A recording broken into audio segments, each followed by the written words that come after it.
promete que vai ser pra sempre assim. Promete esse sorriso radiante. 20% dos partos do SUS são de adolescentes. Vários dados que nós vamos citar durante esse programa foram adquiridos nos Ministérios da Saúde, da Mulher e também da Organização Mundial de Saúde. Este é o tema desta noite do Todas as Coisas e você pode participar mandando a sua opinião pelo nosso WhatsApp, que está na tela. Gravidez na adolescência. Qual a melhor maneira de evitar? Proibir ou conscientizar? A nossa reportagem foi ouvir o que dizem especialistas no assunto. Só no ano passado, 11.444 adolescentes de Goiás ficaram grávidas. Quase 14% dos bebês nascidos no estado foram gerados por essas mães. Desde que foi lançada pelo governo federal, a campanha Tudo Tem Seu Tempo, adolescência primeiro, gravidez depois, tem gerado polêmicas e dividido opiniões a respeito do assunto. O foco da campanha é promover a abstinência sexual como método de evitar a gravidez na adolescência, ou seja, adiar o início das atividades sexuais. Eu acho uma proposta muito válida, né, para retardar esse problema da gravidez na adolescência, só que não adianta de nada se uma estrutura familiar, tem que partir de lá, do lar. Acho que tem que ser feita uma educação nas escolas, sabe?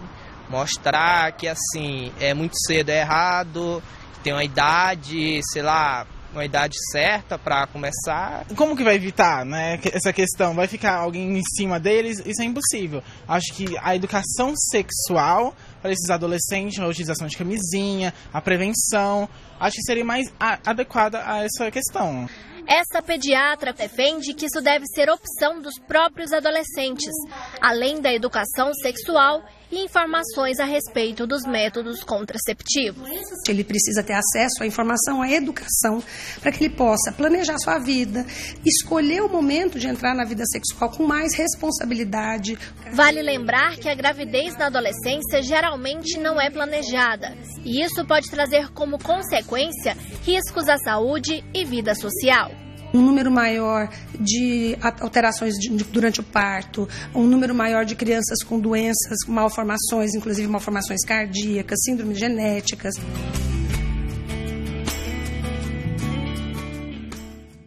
Uma campanha cheia de polêmicas e aí, para polemizar um pouco mais, a gente quer ouvir então a opinião das nossas convidadas aqui. Doutora, a senhora acha que esse tipo de campanha é benéfica, essa questão de tentar proibir, né, o ato sexual? Isso é um caminho ou está um pouco desviado aí? Então, a gente fala, olha, a minha opinião pessoal, né, enquanto eu falo a pessoas, ela não é tão importante. A gente tem que fazer uma prescrição baseada em evidências acadêmicas de que realmente é legal aquela conduta. Eu penso que uma coisa pública a ser feita deve ser considerada esse tipo de exigência, né? E não sou eu, a ciência que eu sigo e trabalho e estudo todos os dias fala que isso não vai resolver, né? A gestação na adolescência, ela não é planejada na maioria esmagadora das vezes. Então, assim, ela engravidou sem fazer um planejamento. Então, ela não teve acesso a um planejamento, nem para engravidar. Como é que ela vai se organizar com os desejos que são naturais, né? Então, isso não vai resolver, não como ciência, né? Isso não é uma prática academicamente reconhecida como válida, né? As várias sociedades se manifestaram e questionar nesse tipo de orientação, né? Fernanda, você estava até citando a questão da pediatria, né? Da Sociedade Brasileira de dessa Pediatria. categoria. A Sociedade Brasileira de Pediatria, inclusive, emitiu uma nota. Não só eles, o próprio Ministério da Saúde, ele não abarcou essa campanha da política da abstinência sexual, porque dentro do Ministério da Saúde a gente trabalha com protocolos, com linhas de cuidado, né, oferecendo serviços de saúde. É importante trabalhar com os grupos de adolescentes para que ele faça a escolha. Então é necessário. A abstinência sexual ela acaba entrando como um dos métodos, das possibilidades de escolha desse adolescente, mas ele precisa ter conhecimento de todas as possibilidades, né? A campanha fala adolescência primeiro, gravidez depois, mas a gente também precisa pensar da questão dos riscos, né, das ISTs, que é as infecções sexualmente transmissíveis. e tem aumentado em relação à população jovem, na população adolescente, que também tem que ser debatido. E a forma de prevenir as ISTs é com o uso do preservativo. Então, é importante a gente levar para esse adolescente todo o nosso cardápio de serviços que o SUS tem. E esse adolescente fazer a escolha. Não é, enquanto política pública, que vai decidir isso para ele. A decisão é dele e ele precisa ter autonomia para isso, enquanto sujeito de direito. Tati. Isso é para mim, particularmente, uma questão muito polêmica. Porque, como eu disse, é natural. Fica a pergunta, será que se a gente levantar um tipo de campanha desse, será que não levanta barreiras de tabu novamente, que a gente está tentando derrubar aí há tantos anos, né? Se levantar isso não vai, talvez, voltar tudo isso, esse medo, essa vergonha de procurar métodos realmente eficazes de se evitar uma gravidez na adolescência? Pois é, o objetivo principal é prevenir a ocorrência da gravidez. E isso pode ser feito de várias maneiras, uma decisão pessoal da adolescência ou da família que tenha uma liberdade em falar sobre o assunto, mas também de serviços públicos. Por que eu estou colocando isso? A impressão que a gente tem é que quando a gente estabelece um critério como esse lançado pela campanha, a gente, de uma certa forma, até favorece o aumento de casos, porque a informação que os adolescentes precisariam receber, eles deixam de receber.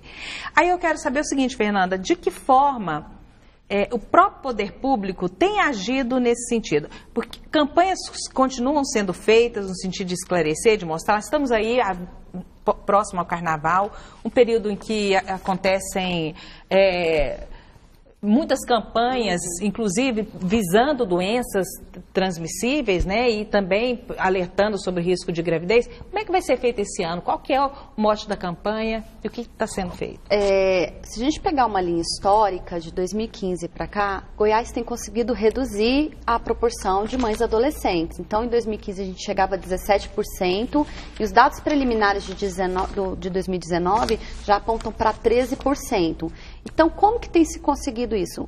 Fundamental, a gente precisa trabalhar com 3 linhas de atuação. Primeiro, educação, que é o que a gente está discutindo aqui o tempo todo. Então, educação é oferecer informação, conhecimento de qualidade, para que esse adolescente ele não caia nas fake news, porque a gente sabe que hoje ele tem muito acesso à informação, mas muitas vezes as informações não são de qualidade.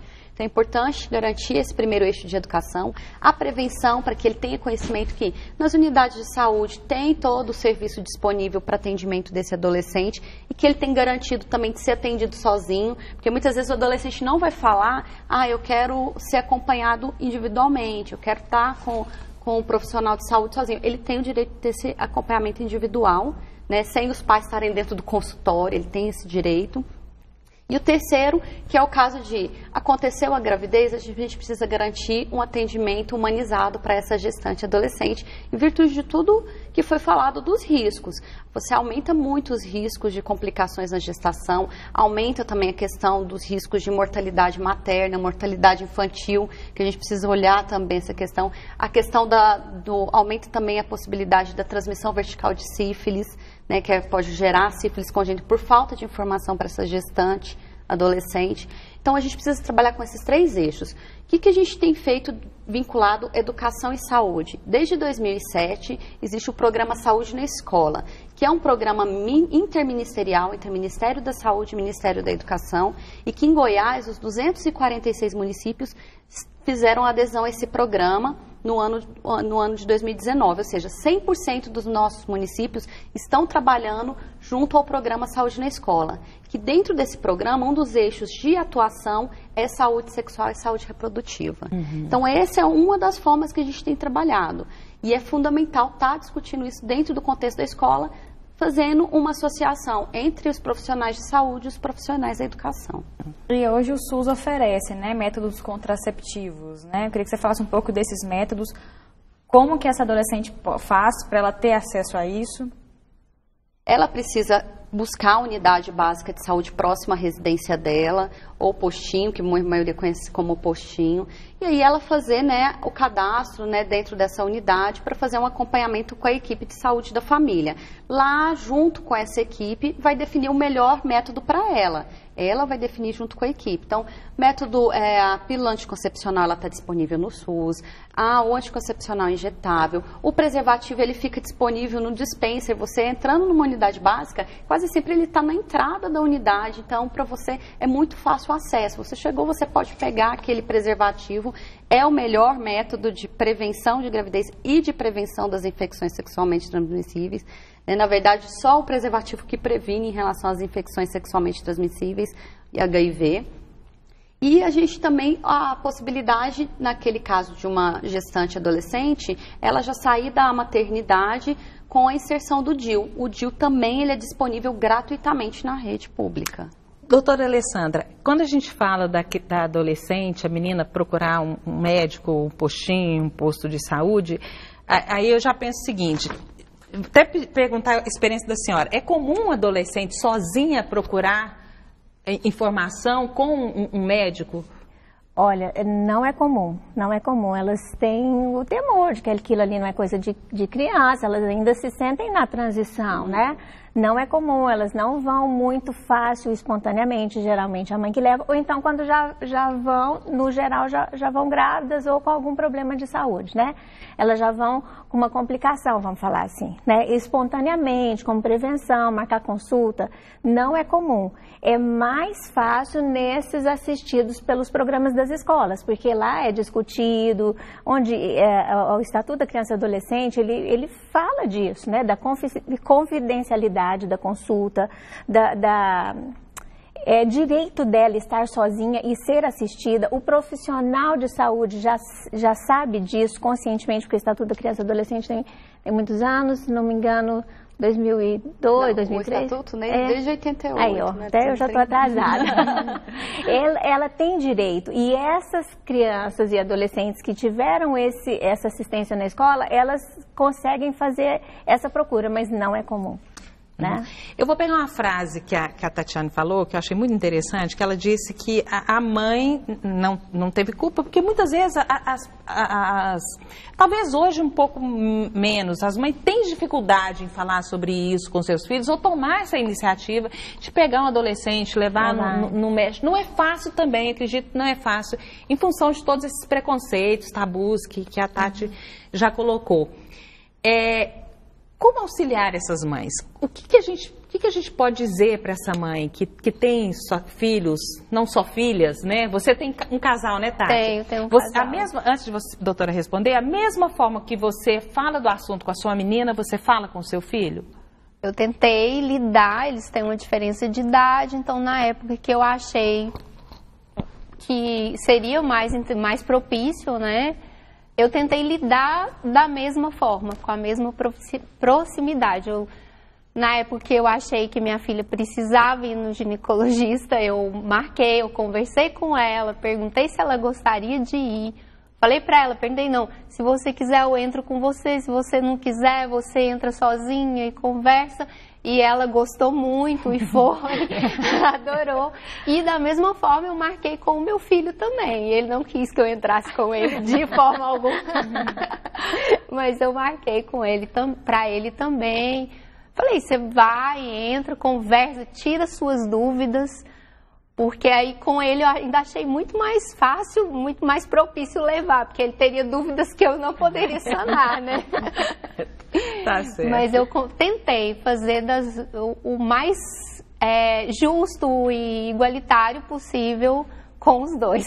Doutora, como ajudar as mães? Os pais, né? Os pais, ótimo. Olha, primeiro, ser acessível, né? Na consulta ginecológica, e eu falo que eu sou apaixonada na gineco por conta disso, porque a gente tem um acesso à coisa familiar, né? A gente fica 9 meses ali com aquele casal, E é uma relação muito íntima e a gente consegue introduzir isso em termos de casal, inclusive na rede pública, porque hoje os pais acompanham já foi mais difícil, eu tenho 22 anos de formada, então assim, eu via menos pais, hoje eu vejo mais pais, né? Ela falou assim, não, você perguntou se fala para menino e para menina igual, eu acho que a gente não fala igual, mas não por ser menina ou por ser menina, eu acho que por serem pessoas diferentes, não é? Às vezes a gente vai falar para uma menina e a gente usa uma abordagem, uma outra menina da mesma idade, de uma outra condição, é uma outra abordagem, então é personalizar e como a gente ajudar. Porque tudo começa em casa, segundo um psicanalista famoso, Winnicott, e eu acredito grandemente nessa frase, é a grande proteção. Tá aqui a Tatiana para não me deixar mentir. Vem da casa, porque tudo fica, a informação vem da escola, o acesso vem da estrutura básica de saúde, mas é assim, como é que eu falaria? Essa conexão de atitude, postura, informação, aprender de verdade o que foi disponibilizado, depende de um ambiente que geralmente para criança e adolescente é familiar, né? Eles ainda estão dentro de casa, eles ainda estão com o pai e com a mãe, então a família é muito importante. E a gente, médico, pode fazer esse tipo de disposição, a escola pode, trazendo os pais também para trabalharem juntos, inclusive é uma das atividades do programa, é que os pais participem, né? Eu lembro um pouco desse programa, porque a gente, como pais, hoje eu sou ginecologista, tenho 2 adolescentes, e às vezes a gente não sabe como falar, né? Então, se eu tô com uma colega, se a gente discute, se um programa fala sobre isso, vai fazendo uma rede de informações até que eu completo uma ideia, né, para estar discutindo com os meus filhos. Então, a relação de confiança, né, entre pais e adolescentes. Porque eles, no geral, se não confiam, eles têm uma grande esperança de que podem confiar, né? Porque as famílias estão com muita dificuldade, mas os adolescentes ainda esperam muito dos pais, né? A gente tem uma participação aqui da Kátia Silva, do setor Santos Dumont, que ela é um relato de vida. Ela fala, tive minha primeira filha com 17 anos, o pai dela me abandonou no 5º mês de gestação. Graças a Deus, minha mãe me ajudou muito, mas penso nas milhares de adolescentes que se veem nessa situação de abandono e ficam sozinhas. Abandonadas e principalmente julgadas, porque a culpa sempre é da mulher. Acredito que precisamos urgentemente educar os homens a terem responsabilidades e saberem que filhos não são feitos só por mulheres. Falou bonito, viu, Kátia? Exatamente, é isso, né? É essa abordagem dos meninos, trazer eles para a consciência de que eles também são autores disso. Você falou que eles também sofrem influência, é verdade, né? Eu tenho histórias de namoradinho de alguma paciente, por exemplo, e eles chegam muito assustados, porque o tio teve um filho na adolescência, e eles estão com ejaculação precoce, porque o medo é enorme, e isso virou um problemão para eles também, né? Enquanto maior a consciência, a educação, maior a relação do menino também com o vínculo, né? Porque isso é educado na natureza, os filhotes ficam, no geral, com a fêmea mesmo, né? Então, essa coisa humana de que é um casal cuidando de um filho, é humano demais. Então, eu acho que a educação é que entra pesado nisso, né? O Edson Carvalho está perguntando, a religião ajuda ou atrapalha nesse assunto? Eu acho que acreditar sempre ajuda, né? Ter uma fé sempre ajuda. Eu falo religiosidade mais que religião, né? Então, eu acho que sempre ajuda. O respeito é muito defendido na religiosidade. E a gente respeita filho, respeita companheira, respeita pai e mãe, né? Então, eu acho que ajuda. A gente tem uma questão que hoje, acredito que todos vocês já ouviram muito, que fala assim, não, gente, hoje em dia só engravida quem quer, adolescente sabe, adolescente tem acesso a todo tipo de informação, no celular que ele anda do tempo inteiro na mão, ele pode achar tudo. O que acontece com esse adolescente? Porque realmente ele tem informação. Ele sabe o que ele precisa fazer, o menino, a menina, para não engravidar. Por que tantas gravidezes ocorrem ainda? Se ele soubesse, realmente a gente não tinha essa proporção, esses índices que se apresentam. Então, isso demonstra que eles não sabem. Nós, enquanto adultos, nós levamos em consideração que está disponível a informação, então o jovem ele tem essa informação, mas não tem, ou ele não tem essa informação de forma qualificada. Então, a gente precisa realmente trabalhar com educação sexual, educação é a questão da saúde reprodutiva com esse adolescente, porque se houvesse realmente essa informação, tivesse tão disponível, a gente não estaria vendo esses índices que eles são alarmantes se a gente for olhar num cenário global. Né? O Brasil está dentro das Américas apresentando um índice muito superior. Então a gente identifica que não, porque os dados mostram o contrário. O importante é trabalhar com esse adolescente com esse conteúdo de forma com que ele realmente saiba como carregar esse preservativo, a camisinha. Muitas vezes o adolescente ele sabe que tem a camisinha, mas ele coloca na carteira. E ele não é o lugar adequado para ele guardar isso, porque ela vai acabar perdendo, né, a validade dela ali, então fica mal acondicionada, exposta a calor e tudo mais. Então ele acaba guardando no lugar indevido.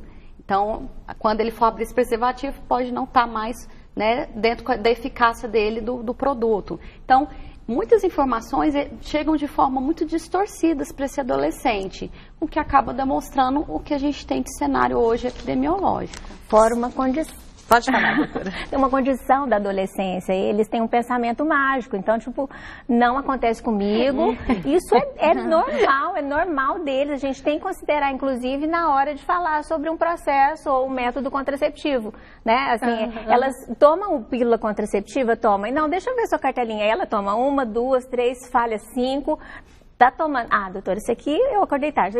Então, assim, eles têm um pensamento mágico, isso é da adolescência, então não acontece comigo, é só mais essa vez, da próxima eu me organizo, e aí a importância das coisas tem a ver com a emocionalidade, tipo, eu vou numa festa e a última coisa, eu penso no meu cabelo, eu penso na minha maquiagem, eu penso na festa, mas não no que pode acontecer naquela festa, e levar a camisinha, e estar com contraceptivo, é da adolescência, então eu penso que na humanidade a gente não vai conseguir deixar em zero esses índices, tanto que em países desenvolvidos o índice é altíssimo, né? Só que em outros países o abortamento é legalizado, um monte de questões acontece por conta desse pensamento mágico da adolescência. Né? A gente tem uma participação aqui que eu achei até interessante, é da Gabriela, adolescente, ela está falando assim: e o pai que sempre fica ressaltando que não pode perder a virgindade, aí a gente tem que ficar escondendo.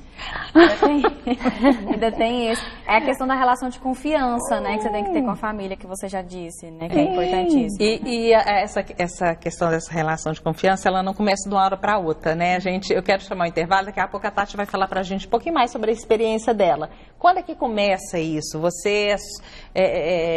Para você conseguir ter essa conversa franca com seus filhos, você precisa ter um processo. A gente volta já para o nosso terceiro e último bloco. E cantar cantigas na sala de estar que eu